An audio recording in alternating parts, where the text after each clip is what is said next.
Hey, hey. So the Lord threw out my plans.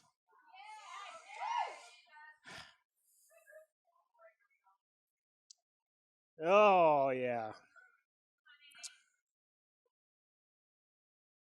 Nicole, Joe, we are with you. We are with you. Let's go right to that. You got that ready, Jer? Let's go to Hebrews 4:13. All right. And there is no creature hidden from his sight, but all things are open and laid bare to the eyes of him whom we have to do. Therefore, since we have a great high priest who has passed through the heavens, Jesus, the Son of God, let us hold fast to our confession.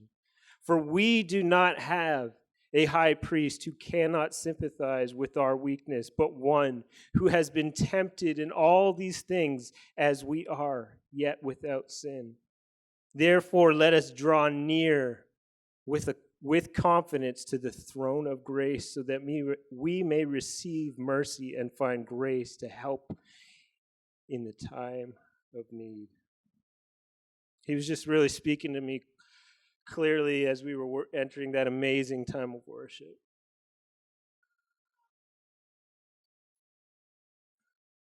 So often in our in our desperate times of need, we let this wall remain between him and us because we lack the confidence that we need to understand that he gets what we're going through. See, we this God that we serve, sorry, I'm just going right into it. This God that we serve, he did not avoid any ounce of suffering because he decided before the foundation of the earth that he would be willing to inflict himself with the human condition so that he, at the end of time, when we go to him saying, God, you just don't know what I'm going through. You just don't understand the pain that I've experienced and the people that have hurt me and the disappointment that has come my way. You just don't get it. You just don't understand. And he can confidently say, my son, my daughter, I get it. I get it. I see you. There's not one thing that's hidden from my sight. There is no creature that is hidden from his sight. He knows, he understands, he gets it. He gets it. But we have this tendency to hide one and put them in these boxes, and we put them in these categories, and we put labels on him that just aren't his to carry.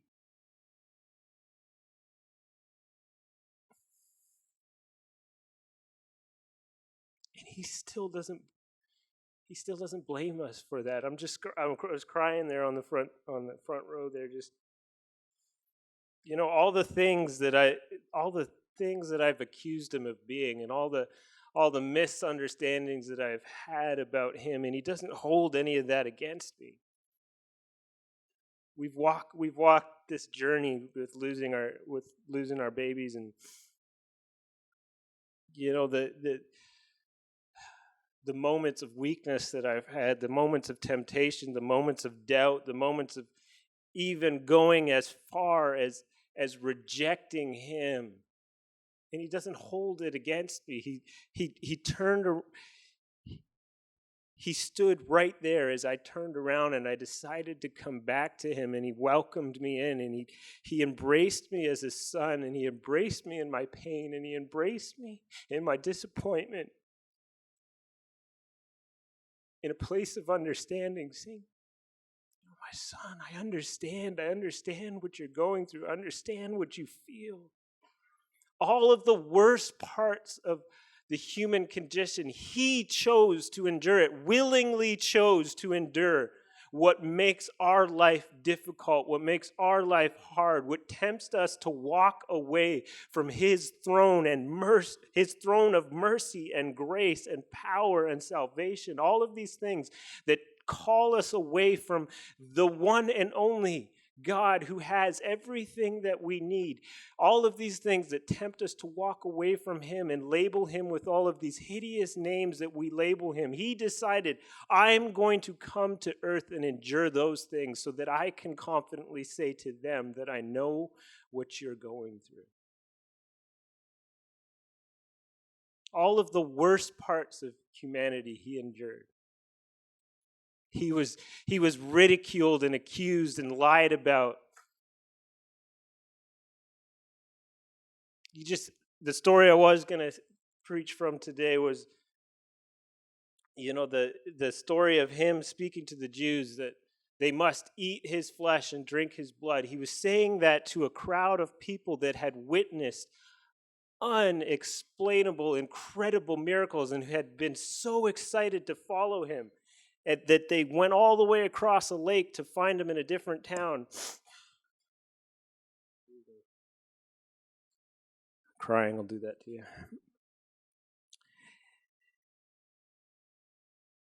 They had seen the things that we long to see.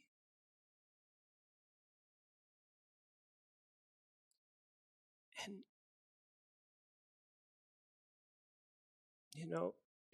it wasn't enough to convince them. And I think that often we want him to show us all of these things that we want him to show us, because we want him to convince us that he really is as good as he said he is.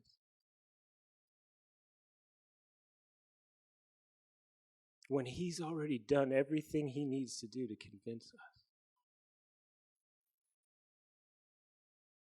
I want to be mad. I know that pain. I want to be mad. I want to be disappointed.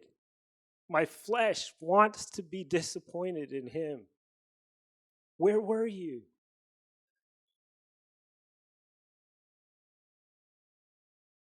The truth is, he's already done what he needed to do for me. He's already suffered in every way imaginable to be able to tell us, I know what you're going through. I'm sorry that this didn't work out the way that you wanted it to work out. I'm sorry. Martha and Mary and Lazarus, when he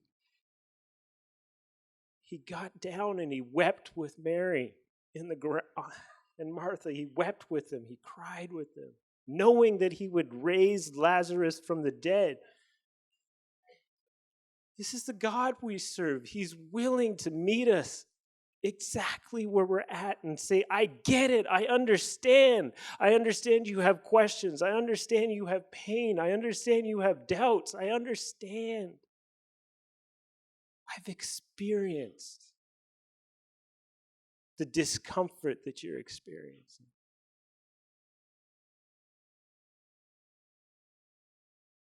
I've been where you have been.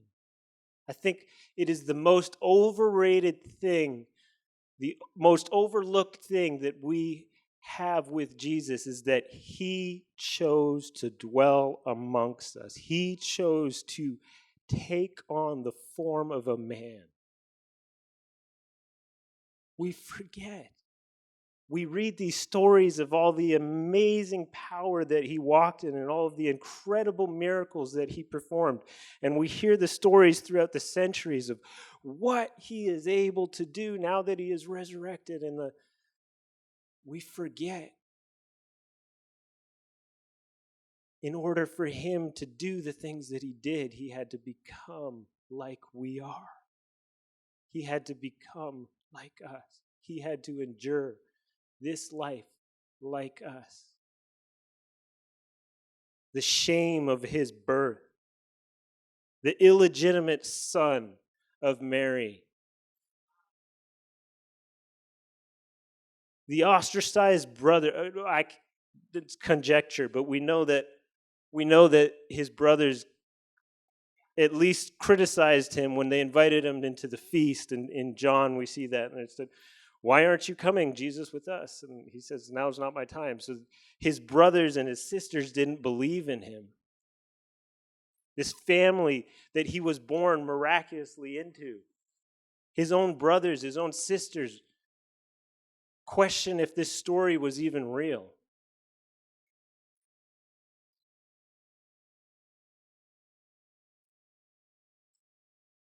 Then rejected after he is literally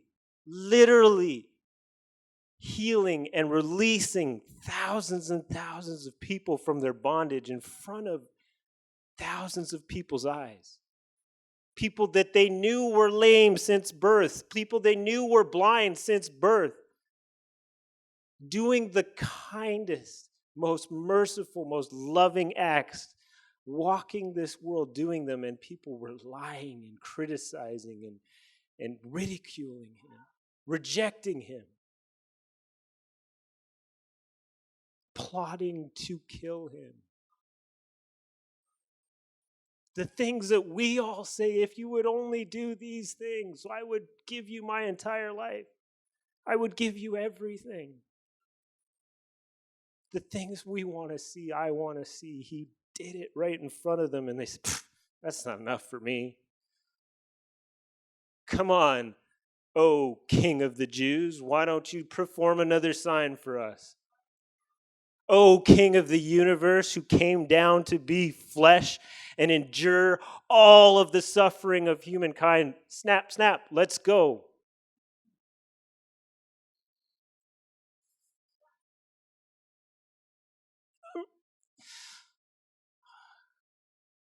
I'm willing to reject him sometimes in my pain. I'm willing to reject him sometimes in my suffering. I'm just, Jesus, you don't understand. You don't get it. You don't know what it's like.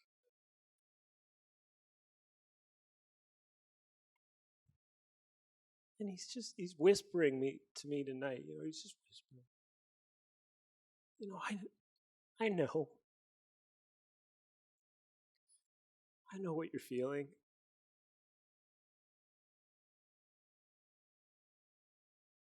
I understand. I understand.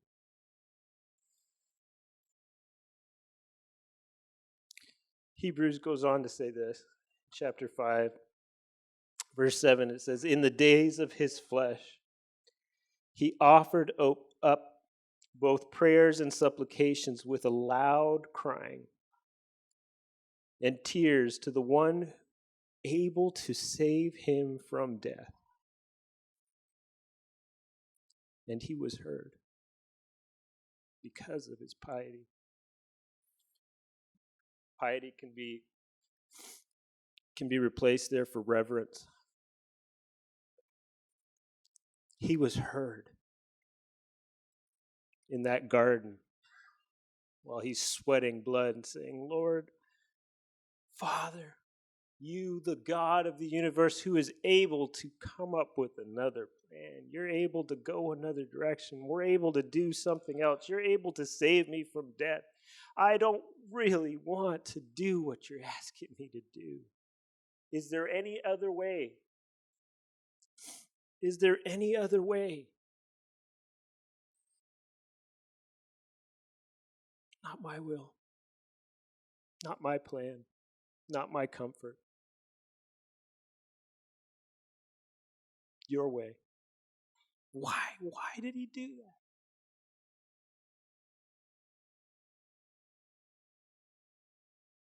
Goes on to say, although he was a son, he learned obedience from the things which he suffered.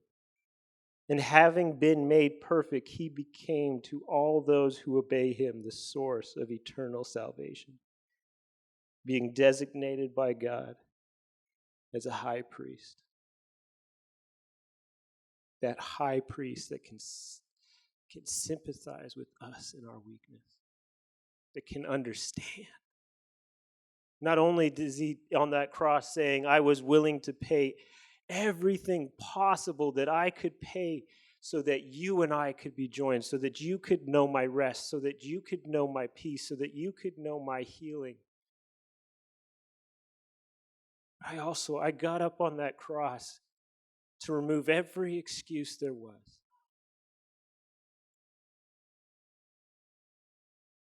Every temptation of the flesh that wants to say, you just don't get it. He can say, I get it. He can say, I understand.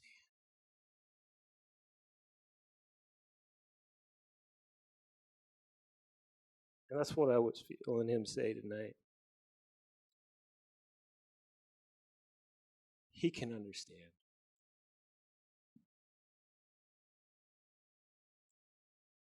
I don't know what it is that you feel like he can't understand in your life.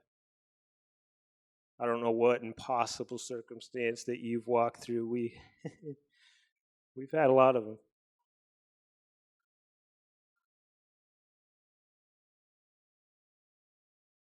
But if we hold on to that accusation, if we hold on to that mentality, to that way of thinking, you just don't get it, God. You don't understand how hard this walk is. You don't understand how difficult this journey is that you've put me on.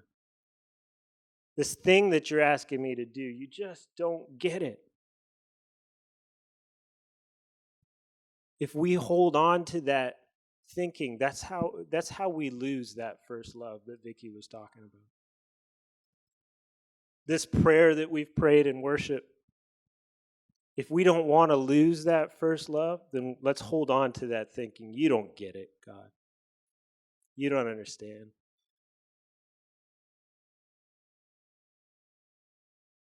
You don't know where I'm at. But if we want to keep that first love, if we want to keep that passion for the Lord, if we want to really have our house built on the foundation of His Word,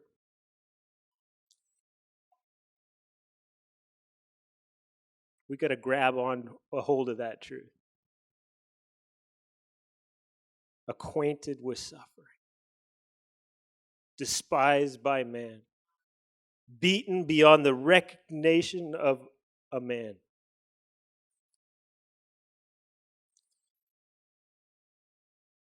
He understands. And we had, from that place of that declaration of faith that you understand where I'm at, you get it, you see me, all of me, the good, the bad, the ugly, the inward workings of my being. You see me, you know me, you understand. From that place, if we then choose to confidently go before His throne of mercy and grace, we're going to get what we need. What is the answer for the pain of losing a child? What is the answer to the pain of losing a friend, the frustration of life? What is the answer? He's the only answer.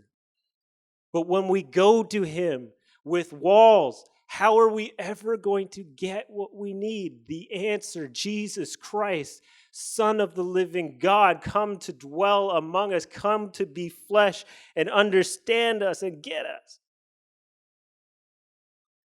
How are we ever going to get what we need?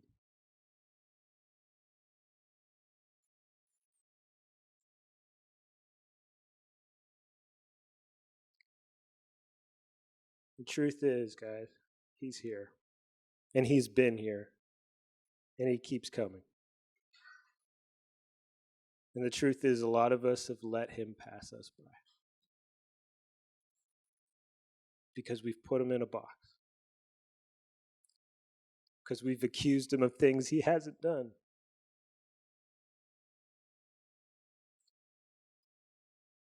We've sold His mercy short and His grace short.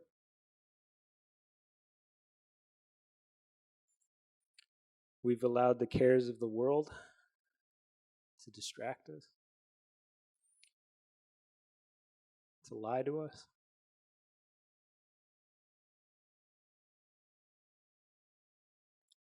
And I'm not innocent. I've allowed those things in my life, and tonight, as I was sitting in that chair, I don't want to let those things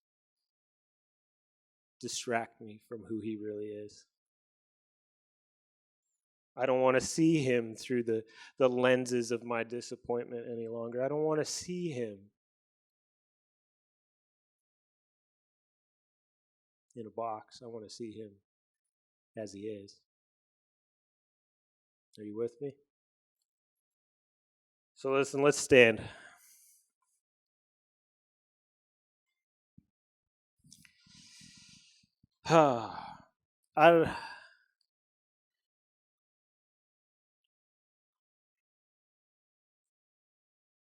Romans 8 says that the Spirit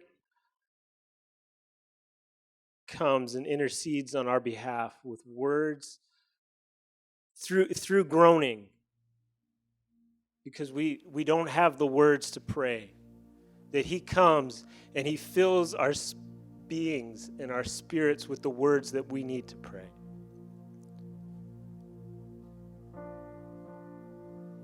And tonight, I'm in that place. I don't know the words,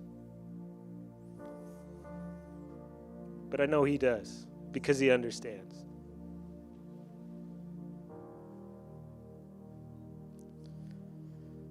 And maybe you feel like you don't know the words either.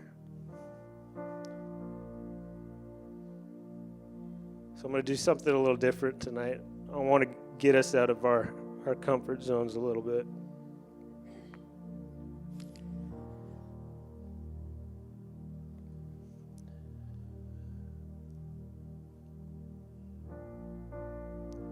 Let's close our eyes. Let's fix our eyes on him. Fix our eyes on the truth.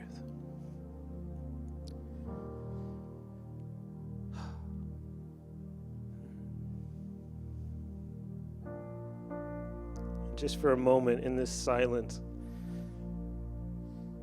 let's consider the walls that we've built. Let's consider the accusations that we've placed on his shoulders.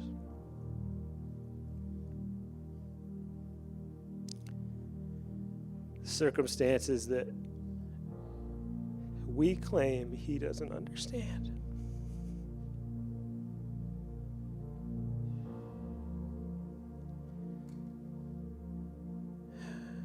Can you feel that heaviness in the room? Your flesh wants you to avoid it.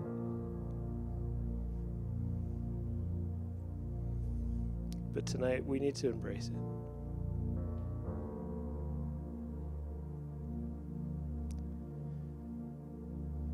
Because his offer is this.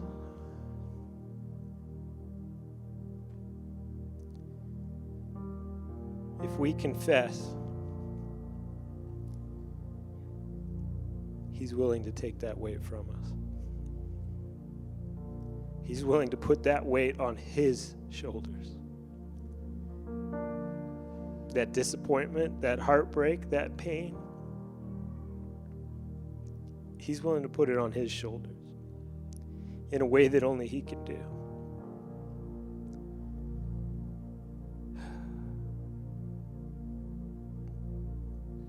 So this is where I want you to get out of your comfort zone.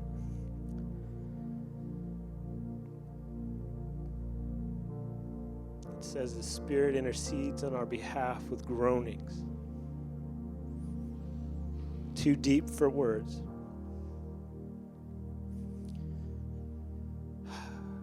There's some pain we need to get in touch with tonight. There's some disappointment we need to get in touch with tonight that we've been hiding. And it's built up between us and him.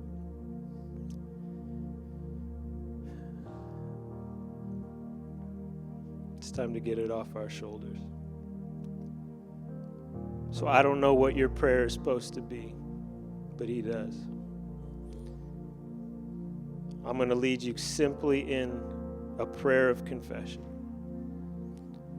But if there's pain that needs to get out of you, you need to let it out. If there's tears you've been holding on to, it's time to give them over to Him.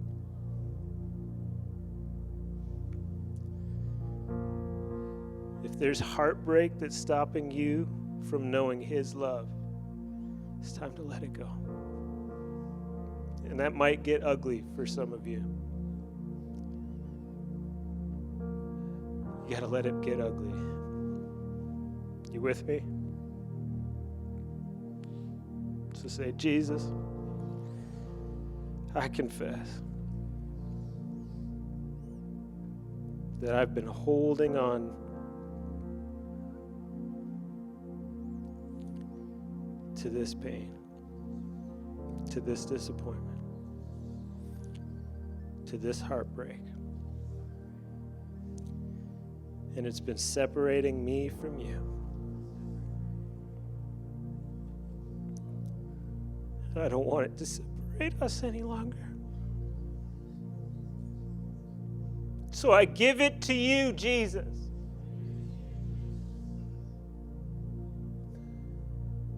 And if you're brave enough, people, just name it. Jesus, I'm tired of holding on to my disappointment. I'm tired of holding on to my pain. I'm tired of being separated from you. You are the only answer. You are the only answer to my pain, to my suffering, to my heartache.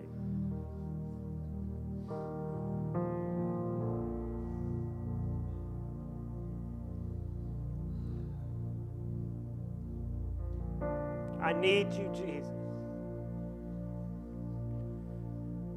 I need you, Jesus.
I want you to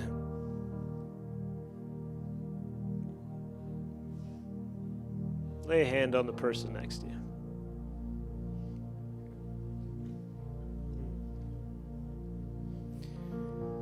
And we're going to pray for our neighbor.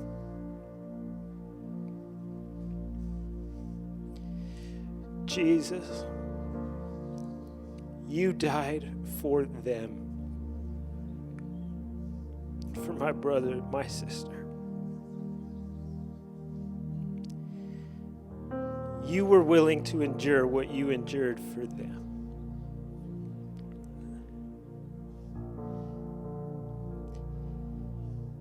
So that they might be set free. Tonight, Jesus, would you set them free?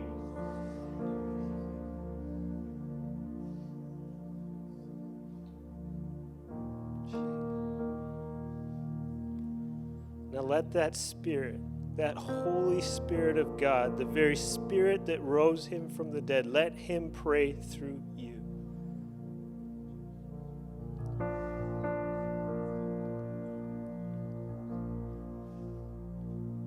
Let him come to do what he has come to do. Jesus. Holy Spirit, come and be all that we have need of tonight. There's a whole lot of us that need you tonight, Holy Spirit. We need what only you can provide. We need a joy that is unspeakable. We need a peace that passes understanding. We need wisdom from the very creator of the universe, and only you can provide that, Holy Spirit, our seal of salvation. Come, Holy Spirit, come. Thanks for watching the Father's House Orville YouTube channel, but don't stop there. We'd love you to subscribe to our channel so that you never miss a live service or a video. Help us spread the message of Jesus by sharing this video with your friends. You can also support the Father's House financially by clicking the Give button. Thanks again for watching today, and we hope to see you again soon.